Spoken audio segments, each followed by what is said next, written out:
Hi, I'm Bart Hanson. I'm the owner and operator of CrushLivePoker.com. The following hand comes from our call-in show that we record at 4:45 p.m. Pacific Time every Monday.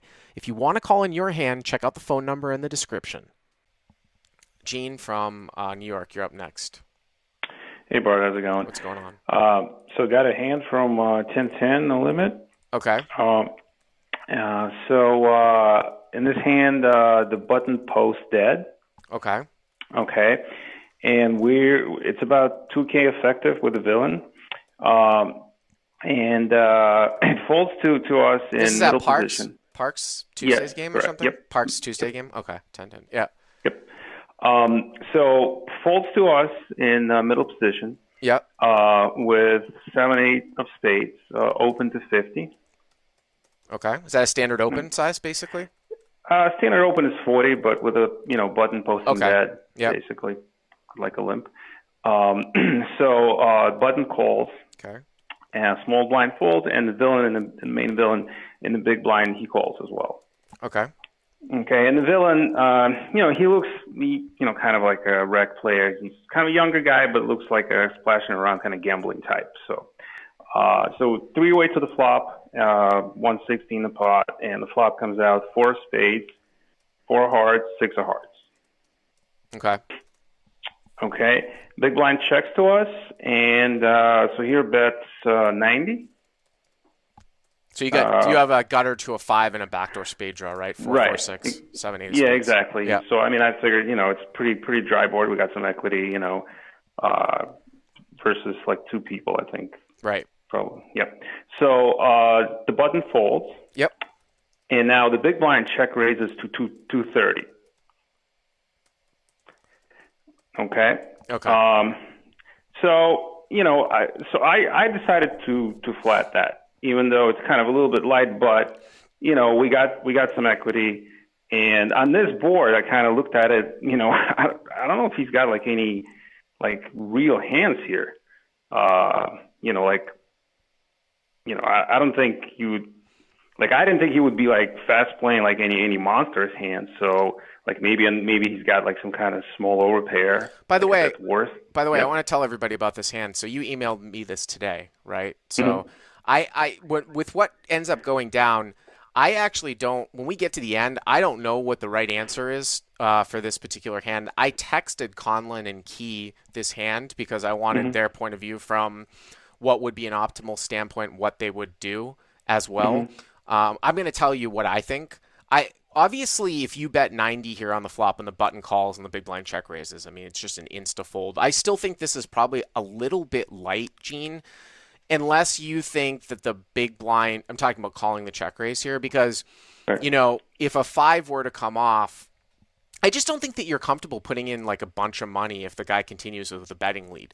Like that's sort of the thing here with some of these. You've got a gutter to a 5. There's 2 hearts out there. So, even if an offsuit 5 were to come and he continues to bet at you, unless the guy's really, really bad, you might not even be necessarily be comfortable putting in a raise at some point. Although if a 5 came and he bet again and he has a lot of 4s, maybe I would put in a raise, but I just think it's probably a little bit light here. I know it's a small raise, so it would really come down to whether or not I was going to call here is if you thought that the big blind was somewhat of a button clicker and might be like doing this with like a find out where he's at type of check raise where you could bet the turn if check to or something like that.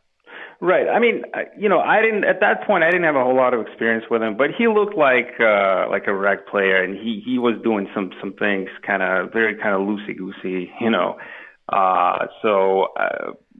I was in position. I definitely wanted to see and it was like you said, it was kind of a smallish raise, and I had a gutter plus the backdoor flush draw, and I thought let's just put it this way. I thought he was definitely the type that could probably raise to find out where he's at, or just put me on ace king type of thing, like any kind of donkish bullshit. So I definitely wanted to just call and see what happens, So then, if you call here and the turn some sort of blank and he bets again, I'm assuming you're just going to fold, right? That's the plan. Well, I don't have anything like if I pick up a spade, then obviously. Right. No, the turn's like an offsuit queen and he bets, you're just going to fold. Yeah, I just fold. Whatever. Right. I got nothing. So be it. Yeah. Anyway, but that's not what happens, right? So I called. Yeah.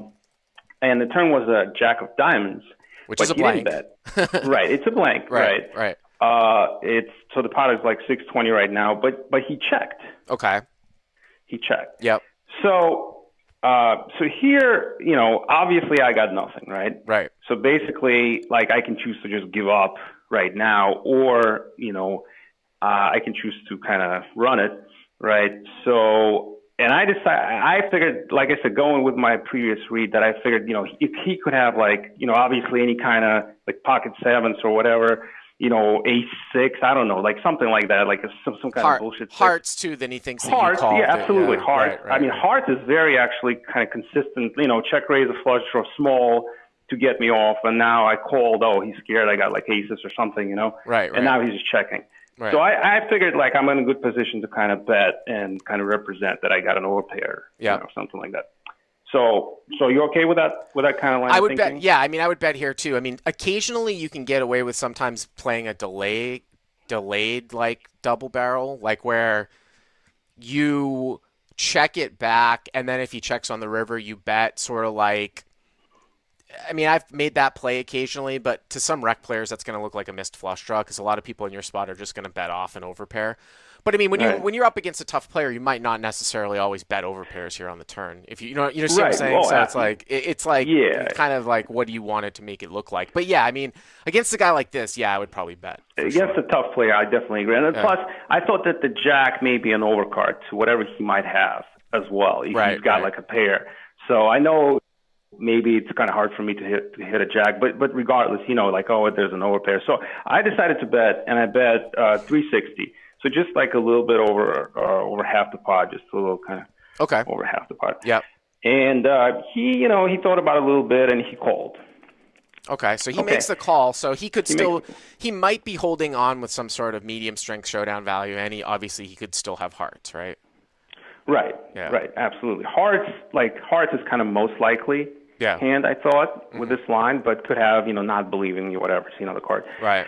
So the river, so at the river now, the pot is like 1340, according to my calculation here. And the river comes an ace of clubs.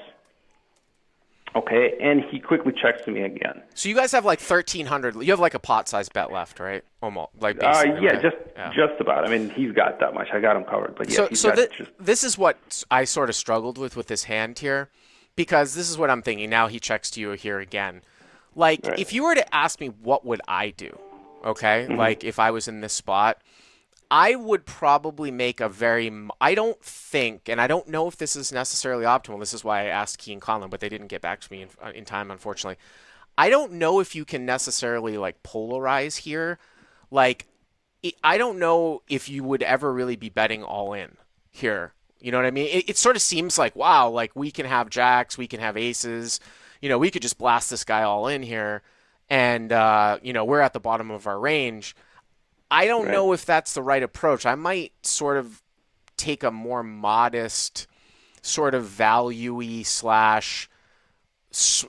get a good price on my river bluff bet of like 400 or 500. Because the problem here, Gene, is that I want to ask you, like, what would you do with queens or kings here if you played it to the river and the guy checked? Like, most people would check it back, right? Honestly, I think I would check it back, but only because.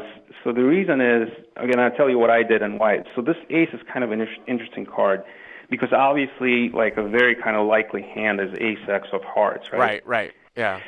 So with queen, and obviously, like, there's no point, well, let me stop you real quick. I don't know about what this guy's doing, but sort of the newer type of, the newer school no limit thoughts, though, is that you're not really supposed to be doing a whole lot of check raising with the nut flush draw. Now, I have in the past, but I actually buy into that. Like, some of this stuff, newer school no limit stuff, like I feel like prevents people from making the most money in some live games. But not check raising the nut flush draw, I think, is probably a valid thing on 446. Like, if I put myself in that guy's spot, I probably wouldn't be doing check raising a lot of nut flush draws. You're supposed to be check raising some of the worst draws or the combo draws because ace high has some showdown value. I'm just throwing it out there. I don't know how big of a portion of this guy's range is ace x of hearts. I don't think so. So let me just say, like, again, I don't know this guy very well, but I don't think the whole new no limit concepts really apply to this guy. No, right, If you're right, catching my right, drift. right. So, Yeah. but anyway, with kings or queens, I think I would probably check it back Hmm. because, like, I'm basically beating almost anything, like anything that could fold other than, ace X. But Right. so, but because specifically I thought he may have like an ace X of hearts, and like if I do choose to bluff, I mean, obviously he's never going to fold for like 500 because that's like way too small. Right. Like he's not going to fold an ace. Right.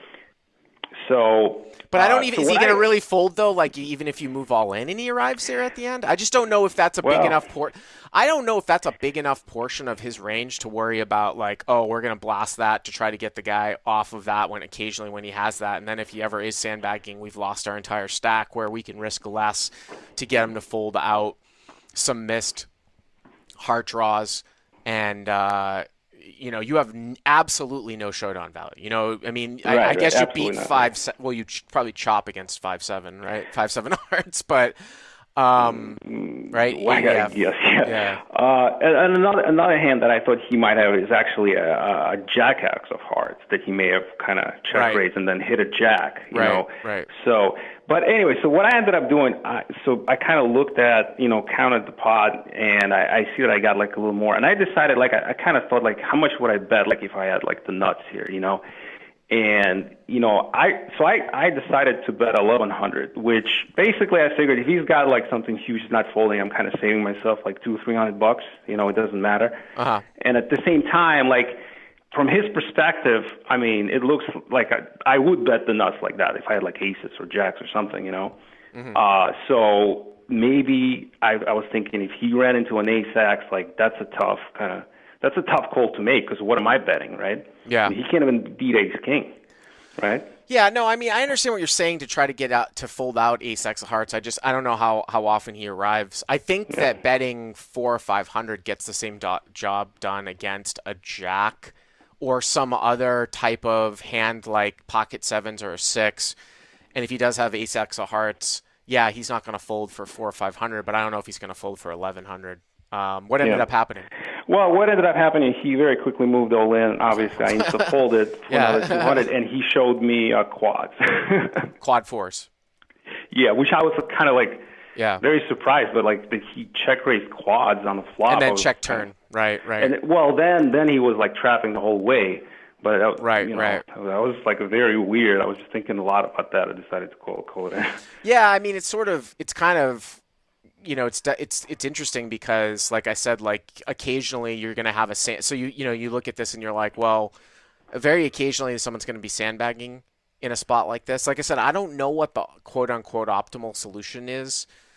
It just seems to me like that's actually a bad card for you on the river. If you were going to blast like as a bluff to represent an overpair, the river is actually bad for you.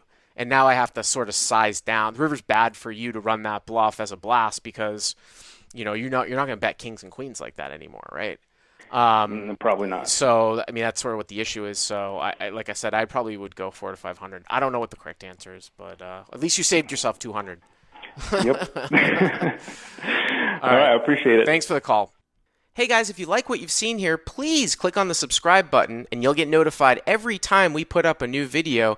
And if you want to check out crushlivepoker.com for the first month free, use the code YTA200. Click on the link right there.